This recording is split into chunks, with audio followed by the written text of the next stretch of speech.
आज संध्याकाळी साई भंडारा आहे म्हणून आपल्या समोर जे वावर आहे तिथं आपण छानपैकी स्टेज बनवलं आहे बरं का.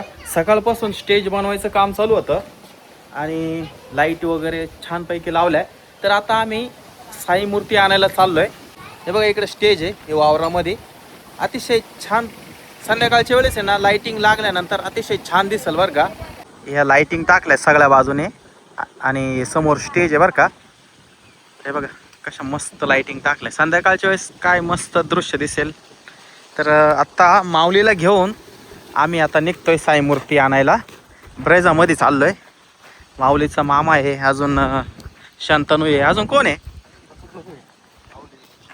चला आता आपण बघू कोण कोण आहे गाडीमध्ये.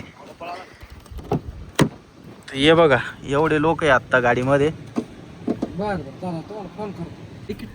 माऊलीला डिक्की मध्ये पुढे बसायला जागा नाहीये. माऊलीची स्पेशल जागा आहे डिक्की. चप्पल काढून ठेव ना.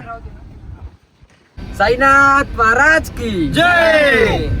तर मित्रांनो आता आम्ही करंजगावला चाललोय. म्हणजे इथून अगदी 7 ते 8 मिनिटं लागणार आहे तिथं जायला. आणि तिथून आपल्याला भव्य अशी सुंदर अशी मूर्ती तिथून आणायची आपल्याला. मित्रांनो आता आम्ही गावामध्ये आलोय सायखेड्यामध्ये. तर ही एक गाडी आपल्याला घेऊन जायची करंजगावला आणि ही एक गाडी घेऊन जायची. ह्या गाडीमध्ये साईबाबांची मूर्ती आणायची आहे. तर आता ही गाडी मी चालवणार आहे, राहुल ती गाडी चालवणार आहे. 1 2 3 4 5 आणि 6वा रिवर्स गिअर आहे या गाडीचा. हे बघा या रस्त्यावर आम्ही इथं थांबलोय. आमच्या दोन्ही गाड्या इथे आहे आणि समोर एक दुकान आहे. या ठिकाणी साईबाबांची मूर्ती आहे. तर या ठिकाणाहून आपल्याला मूर्ती घ्यायची आहे, या गाडीमध्ये ठेवायची.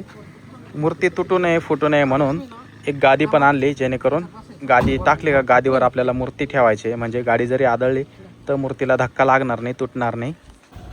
एवढे इथून आण मध्ये गाडी जा काही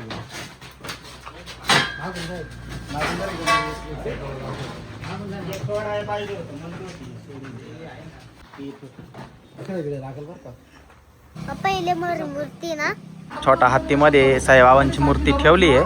आणि हे दोघ जण इथं पाठीमागेच मूर्तीला धरून बसणार आहे. इथं ही मूर्ती खूपच जड आहे बरं का. आणि ही मूर्ती ना या लोकांनी 15 वर्षापूर्वी बनवलेली आहे. माऊलीला पण या गाडीमध्ये मागे बसायचं होतं, पण मग ऊन खूप आहे, त्याला म्हटलं आपण आपल्या गाडीत जाऊ. त्याला राग आलाय. जय.